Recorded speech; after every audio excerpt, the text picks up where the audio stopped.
Sena dan itu dia.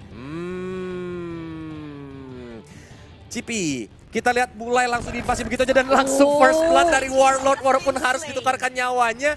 Tapi dia berhasil mendapatkan junglernya nih, Sifan itu tumbang, Pi. Oke, dan ini trading kill yang cukup signifikan dan mungkin agak sedikit merugikan juga bagi anak-anak Onyx Prodigy tentunya. Sejauh ini teman-teman dari RRQ masih harus mundur ke belakang walaupun di awal berkehilangan satu playernya tentunya. Dan kita bisa lihat juga Aiman coba untuk menarik Noro Purshanya, begitu juga dengan orange buffnya. Masih belum ada teamfight signifikan, hanya awal-awal aja skirmish yang menumbalkan satu untuk satu Kolius. Yap, benar banget. Karena memang dari satu point kill itu aja itu udah bisa membuat si Nathan ini sedikit ketinggalan farming pattern, Pi. Walaupun dia dapat point assist, tapi memang RRQ yang harusnya mencoba untuk ditekan secara agresif oleh Onyx Prodigy, itu terlihat malah dia yang menekan ke arah lawannya. Yes. Tapi dari Van, sekarat banget satu bandara terakhir mencoba untuk dihajar dengan Jet Kunedu. Van masih bisa sedikit escape ke arah belakang sana, ternyata tidak. Van pun lagi dan lagi harus ditumbangkan. Dalma mencoba untuk datang tapi lethal counter berserta flickernya langsung menumbangkan ke arah Warlord. Sharknya sakit banget, Hayden juga langsung tumbang. Ini benar-benar pertukaran yang amat sangat sakit, 2 tukar 1. Wow, kedua kalinya output damage utama anak-anak Onyx Prodigy harus ditumbangkan oleh anak-anak RRQ kali ini. Dan bahkan setelah berhasil menumbangkan beberapa hero dari Onyx, langsung melaju ke area Turtle yang pertama. Dipakai itu saja, tidak ada informasi membuat Onyx Prodigy harus merelakan free Turtle untuk RRQ kali ini, Kolius. Tapi dari Yami, dia pun gak mau pulang langsung ke lane-nya. Dia mencoba untuk langsung rusuh ke arah orange buff yang benar-benar masih dicoba untuk diambil Van. Dalma datang untuk ke backup dari Gemini, tapi sepertinya The Wave Dragon juga dikeluarkan menuju ke arah Gemini walaupun tidak mau di follow up lebih lanjut lagi. Orange buff-nya pun berusaha untuk diambil dan yes, masih bisa didapatkan oleh Hayden ternyata. Ya oke, masih bisa diamankan oleh Hayden. Bahkan kali ini pun jungle-nya anak-anak Onyx Prodigy udah mulai diambil begitu saja. Meanwhile di area bottom lane, kali Brody terus gold shield turret yang ada. Tidak adanya perlawanan membuat Aldous harus kehilangan setengah dari gold shield dan bahkan harus mundur sejenak ke area base-nya, Kolius. Memang kalau dari match-up-nya Pi, Aldous beserta Brody itu Brody sedikit lebih enak untuk mendapatkan beberapa poin. Tapi ini Warlord benar-benar nakal banget, dia nggak takut ada Airstrike juga di pop up menuju ke arah Warlord dengan satu bandar terakhir. Dia masih bisa bersembunyi di area rumputan. Mencoba untuk recall tapi sepertinya datanglah seorang Lam. Dia mencoba untuk menghajar lagi ke arah Warlord yang darahnya udah mulai sekarat. Mencoba untuk dihajar dengan Circling Eagle dan Warlord pun akhirnya harus tumbang. Oke, itu dia tadi 1 versus 4. Warlord tidak bisa menahan gempuran demi gempuran yang diberikan oleh Onyx Prodigy membuat Warlord harus terumbangkan. Tapi kali ini dari area bottom lane, Nathan udah mulai coba untuk melakukan rotasi. Udah mulai dapatkan informasi juga dari Rafaela di sana. Gold buff coba untuk dirusin begitu saja, namun masih bisa disecure oleh Brody tentunya. Dan ini benar-benar kesulitan yang sangat berarti untuk Aldo sendiri mengamankan stacknya di area bottom lane, Kolius. Ya mungkin sebentar lagi bakal ada rotasi yang dimiliki oleh Violence nih menuju ke area Aldous agar dia bisa mengumpulkan stack dengan aman walaupun Hayden juga sadar bahwa si Violence yang menggunakan Rafaela itu mencoba untuk protes ke arah bawah, tapi Chase Fate udah mulai digunakan menuju ke arah Hayden, mencoba untuk ditabrak secara langsung, ternyata dia langsung bersembunyi di arah turret dan mencoba untuk mundur ke belakang. Circling Eagle juga digunakan, Peter Airstrike juga dipompa begitu saja, setengah darah tersisa 2 hero RRQ, mereka harus mundur. Masih bisa mundur dari lingkaran maut yang dibentuk oleh seorang Portia kali ini. RRQ tidak tertumbangkan 5 hero-nya, tapi kali ini wave minion-nya langsung dibersihkan begitu saja. Brody coba untuk melakukan rotasi, ini dia Turtle Camp by Hydro Coco. Sudah mulai muncul kembali di area sebelah sisi kiri hutan. Udah ada informasi yang didapatkan oleh seorang Palmun, coba untuk mengganggu pergerakan dengan Cyclone Eye-nya di sana. Coba untuk mulai muter-muter begitu saja. Coba untuk mulai mendominasi dari anak di Prodigy dan bahkan coba untuk mulai Duel Dragon dikeluarkan, tidak bisa ditahan begitu saja. Mat tidak harus tumbang, setengah dari Viran Turtle masih bisa diamankan oleh Onyx Prodigy. Wow, walaupun lethal counter tadi langsung digunakan begitu saja, tapi ternyata retribution dari Van bahkan tidak digunakan loh, Pi. Itu benar-benar hit biasa, dia berhasil mendapatkan turtle-nya, tapi Taka di area bottom lane, dia benar-benar nyicil-nyicil ke arah gold shield turret-nya. Ini lumayan untuk nambahin pundi-pundi gold, supaya nanti Aldous di late game sekali gebok seperti yang tadi Kolius bilang, salam dari Binjai. Bener banget, langsung hilang. Dan kali ini kita bisa lihat juga dari area top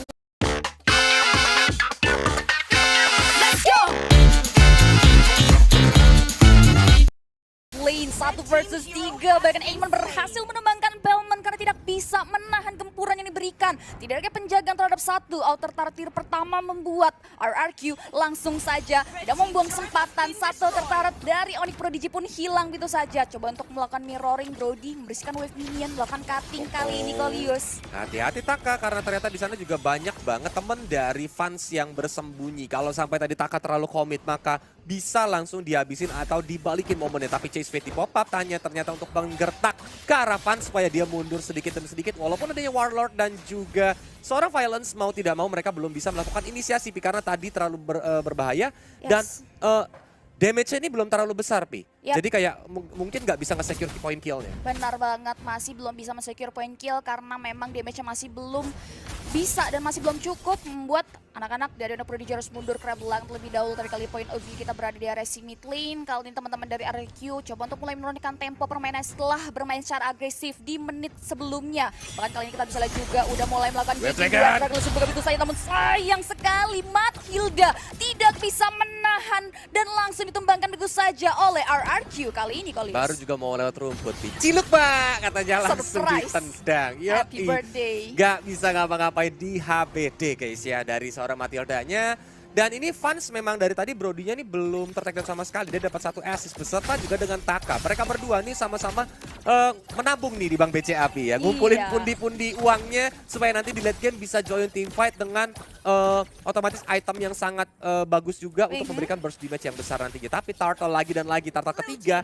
Berarti 2 turtle ya, diambil sama RRQ, 1 turtle tadi diambil sama Onyx Prodigy. Tapi terjadi team fight dan Gemini pun gak bisa ngapa-ngapain lagi sehingga dia harus tershutdown. Wow, tidak ada yang bisa membendung pergerakan dari Aemon. Buat Aemon pun berhasil mendapatkan mega kill kali ini. 1 turtle berhasil di-secure advantage untuk RRQ dan disadvantage. Bahkan mereka langsung melakukan dive in ke area middle turretnya. Pertengahan membuat Wings by langsung di-pop itu saja, namun tidak adanya penjagaan terhadap 1 outer target pertama mid lane membuat RRQ kembali meraih 1 objektif lagi. Tapi kali ini udah ada mirroring karena Onyx Prodigy berhasil men-secure outer turret tier pertama di area bottom lane Kolius. Waduh, sebenarnya outer mid lane ditukar sama outer bottom turret tuh agak sedikit rugi ya Pi. Karena ini membuat RRQ nantinya tuh bakal bisa melakukan rotasi lebih cepat lagi, lebih nyaman lagi untuk ngumpet di bush jungle yang dimiliki oleh anak Prodigy ataupun nanti ngeflank ke arah belakangnya. Ini yang bakal membuat PR bagi Onyx Prodigy, apakah dia bisa menahan pergerakan dari RRQ yang saat ini sedang menguasai map. Walaupun perbedaan gold ini tidak terlalu beda jauh Pi, hanya beda 2000 di menit yang hampir ke-8 ini. Yes, hanya berbeda 2000, masih bisa dikejar tentunya sama teman-teman dari Onyx Prodigy. Bahkan kali ini pun kita bisa lihat Sabto Otak lagi berhasil tumbangkan. Udah mulai ada skirmish, 4 hero dari Arjusena. Udah mulai masuk ke area purple buff dari Onyx Prodigy. Bahkan kali ini pun tidak adanya perlawanan Fedorant X yang gak kena, membuat teman-teman dari RRQ berhasil men-secure purple buff milik Nathan dari Onyx Prodigy, Kolius. Ternyata tapi di arah top lane ya, sneaky dari seorang fans. Iya, mencoba untuk recall tapi langsung dikenok strike begitu saja dari fans. Berusaha untuk bertahan 1v1 situation bersama dengan Yami. Tapi datang abang-abangannya, mencoba untuk Zayda dan unstoppable berhasil didapatkan oleh seorang Aether. Oke, kali ini Aether kembali mendapatkan poin di pundi kill. Bahkan kali Fedor FF1 udah mulai dikantongi sama seorang Aether kali ini. Coba untuk mulai menurunkan tempo permainannya. Bahkan recall dari anak-anak Prodigy kali ini yang coba untuk memahami seperti apa tempo permainan dari RRQ yang sudah cukup mendominasi di area early menuju mid game kali ini, Kolius. Karena turtle yang by Hydra Koko kali ini sudah mulai muncul kembali dan ini adalah turtle yang keempat dari RRQ. Ini benar-benar mendominasi dari segi mapping maupun temponya dan baru aja berubah menjadi yang Lord yang pertama. Dan kita bakal melihat nih apakah RRQ bakal mencoba untuk mengajar atau ternyata memang dia harus nungguin momen lagi sehingga mungkin nabung ke menit ke-12 kali Pi, sehingga Lord ini udah di-enhance. Yes, benar banget tentunya Kolius. Tapi kali ini udah ada Bait Lord memancing keributan dari Arjusena, mengundang nih Prodigy untuk masuk ke area Lordnya. Tapi bahkan dari Fedor Strike yang nggak masuk ke area hero dari RRQ, setengah HP dari Bar Lordnya udah mulai terkikis. Informasi didapatkan sama Mathilda di sana, namun tidak bisa memberikan perlawanan yang berarti membuat Free Lord kembali jatuh ke tangan RRQ di game kali ini. Wow. Dengan Lord yang pertama, walaupun belum di-enhance, at least RRQ bakal mendapatkan senjata tambahan untuk melakukan gempuran ke turret-turret yang dimiliki oleh Onyx Prodigy. Dan memang dengan kehadiran Farsha ini amat sangat membantu mereka dari segi defensif, Pi. Dan kita lihat itemization-nya bagaimana, Pi? Yes, kita bisa lihat dari itemization-nya, dari Ether sendiri jadi Calmer Tripper, Genius One. Wow, ini akan ada efek yang sakit banget tentunya dari Penetration Magic. Dan juga ada Fedro F Even yang membuat dari Ether sendiri bisa ngasih damage yang signifikan dan tidak terbendungkan oleh hero-hero Onyx Prodigy. Bahkan Nathan-nya kali ini cukup tertinggal, masih baru jadi Hunter Strike dan juga Blood of Despair. Cukup tertinggal kali ini membuat anak-anak Onyx Prodigy harus menahan pergerakan dari Lord yang berjalan di area top lane milik mereka. Karena dari RRQ juga masih sedikit rapi. Dia tahu dengan kehadiran Farsha otomatis dengan Feather Airstrike dia bisa cepat banget ngabisin minion yang mulai datang. Tapi memang Farsha ini PR-nya adalah dia harus positioning yang baik banget. Karena kalau enggak, Aemon dengan shard-nya pasti bisa menggunakan instant kill ya ke arah Farsha-nya IM. Ataupun Chase Fate langsung menuju ke arah sang burung. So memang PR dari Farsha adalah maybe dia harus bikin Winter Truncheon dengan cepat. Benar banget, Kolis. Tapi kalau di Wave Break lo keluarkan tentu saja Fade Red Airstrike-nya lagi-lagi tidak masuk ke lingkup hero-hero RRQ, membuat satu hero dari Onyx Prodigy kembali terpick off oleh RRQ di menit 11 kali ini. Karena dari Onyx Prodigy mereka bermain dengan meta solidnya, berkumpul secara beramai-ramai, tapi short dari Aemon sakit banget langsung. IM pun mundur ke arah belakang, sisa setengah bar darah loh. Gak kuat lagi Kolius untuk menahan gempuran yang diberikan karena udah cukup tertinggal juga ya dari RRQ yang sudah mulai ngelit di menit yang terjadi kali ini, Kolius. Dari kedua tim juga pastinya masih benar-benar ngotot banget karena perbedaan gold sekali lagi tidak berbeda jauh di menit yang ke-11 ini. So, dari Onyx mereka ini memang harus nungguin satu momen sih dengan draft yang memang kuat team fight ya. Otomatis Onyx bakal mencoba untuk membalikan keadaan atau meng-counter setup nih. Apa yang sudah dilakukan oleh RRQ. Tapi memang PR-nya adalah Aemon dan juga Aldous yang bisa langsung ke lini belakang. Harus ada satu hero yang bisa nge-cover either itu Farsha ataupun Fan nih, yang menggunakan Nathan. Dan kita langsung lihat replaynya. Oke, ini dia replaynya baik Samsung Galaxy A52s 5G di mana teman-teman dari RRQ kembali memancing keributan di area teritorial Onyx Prodigy, membuat satu hero dari Onyx Prodigy harus tumbangkan. Fedro Airstrike yang terbuka pun tidak bisa menumbangkan hero dari RRQ, bahkan lagi mid lane Kolius. Yoi, terjadi team fight berusaha untuk mundur karena belakang ke Bini, tapi Wave Dragon double kill berhasil diamankan oleh Aether. Feather Airstrike juga dipapa begitu saja, tapi ternyata masih terlalu tebal dari seorang Violence-nya, sehingga dia langsung sedikit mundur ke arah belakang karena ini ternyata malaikatnya bukan berbulu malaikat. Bulunya bulu baja kayaknya. Bener banget Kolius. Jadi susah banget apart memorinya tidak bisa memberikan memori buruk ke area RRQ, membuat satu outer turret tier kedua. Mid lane pun harus tumpangkan melaju karena ini lebih tertarik kali tidak ada perlawanan. Dua hero tidak bisa menahan gempuran, tapi Fedro Airstrike berhasil men-shutdown pergerakan seorang Ether yang sudah cukup mendominasi di game pertama kali ini, Kolius. Bener-bener Ether mau gak mau mundur sedikit ke belakang, apalagi celengannya pecah, itu bakal memberikan pundi-pundi gold. Sekaligus itu mencahin telurnya IM nih. Karena tadi dia belum dapat poin kill sama sekali, akhirnya dia dapat satu poin kill dan at least ini bakal membantu untuk itemization-nya nanti, di mana Farsha sangat membutuhkan Winter Truncheon. Kalau enggak, dia bakal di chase fate, dia bakal diberikan shard oleh seorang Aether. Itu yang bakal ngebuat Farsha benar-benar sana biasanya memang ada hero yang camping apalagi di kondisi seperti ini. Yes, sejauh ini memang IM juga memposisikan dirinya dengan sangat baik. Di menit ke-13, Ether dari RRQ memang mendominasi tapi dia masih belum terpick off yang membuat dia bisa dijadikan jaminan tentunya untuk Onyx Prodigy. Begitupun juga dengan Brody yang digunakan oleh Vance. Hanya terpick off satu kali, masih bisa dijadikan late game insurance bagi Onyx Prodigy di menit selanjutnya, Kolius. Yap. Lordnya sudah mulai hadir kembali dan dari RRQ mereka nggak mau menyanyiakan waktu yang terbuang. Mereka langsung mencoba untuk setup karena memang mereka rasa mungkin menang level dan juga gold. Dan kali ini dari Onyx Prodigy pun nggak mau bisa mengkontes karena Chase Fate juga di open untuk memberitahu nih posisi di mana Onyx Prodigy berada. Yes, benar sekali. Tanpa adanya informasi, bahkan Matilda pun tidak bisa menembus pertahanan yang dimiliki oleh RRQ di area Lord, membuat Free Lord jatuh kembali di tangan RRQ. Wisnya ada Lord yang sudah ter-enhance juga untuk RRQ ya, Kolius. Ini bakal menjadi poin penting karena memang dengan Lord yang udah ter-enhance otomatis dia memiliki ability charge yang bisa langsung menghajar ke arah base middle turret nih Pi. Langsung dihajar, jebret, dan itu bakal membuat RRQ nanti bakal lebih gampang lagi. Tapi memang PR-nya adalah mereka harus menjadi pas pam Lord.